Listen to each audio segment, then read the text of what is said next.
CT. Have you ever wondered where this technology came from? A CT scanner, computed tomography, came from the 1970s. Two individuals are talked about. We have Gottfried Hounsfield, and then we also have Andrew Cormack. So what's interesting is the story of Hounsfield and part of where that came from. There was this organization that had some money that they could put towards research projects, and they were just like, hey, here's some money, work on something. It's one way that companies can give back is through research and development, right? And that was part of what Hounsfield was working on, right? Electrical engineering is part of the basis of CT scanners, right? And that's part of Hounsfield's background. So look up the history of CT, very interesting stuff. But if you're going to look at a CT scanner, there's a few things that are important to make it work. We have to know physics, we have to know engineering, and so we are grateful for the collaboration that happens from all these people.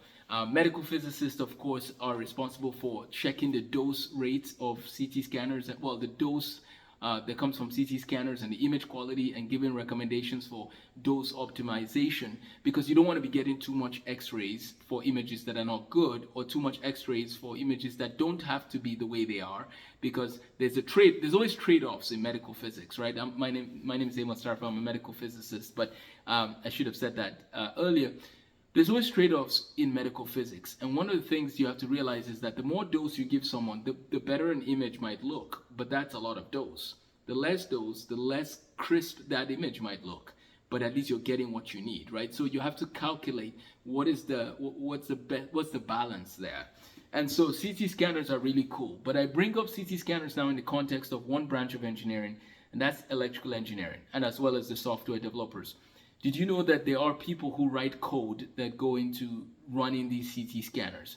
So if you are in middle school, high school, and you love working with computers and you love writing code, well, maybe think about biomedical engineering or something with coding for medical, manufacturing companies.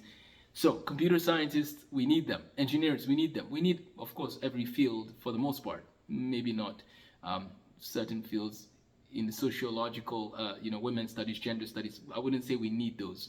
We don't need those. We need more concrete fields, right, that are making an impact in our society for good. And so I think that it's interesting and important that we look at what are your skill sets and how can you work towards making an impact in those fields, right? So if you're in 6th grade, 7th grade, 8th grade, and you love computers, you love coding, well, why don't we build your skill sets while you're still young? That's what I would encourage families to do.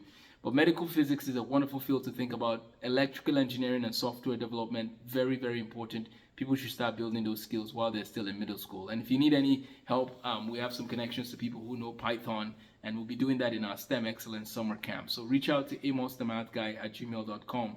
for our summer program, which is online, and then we have in-person meetings in Houston and specific cities. So amosthemathguy@gmail.com. Take care and have a blessed day.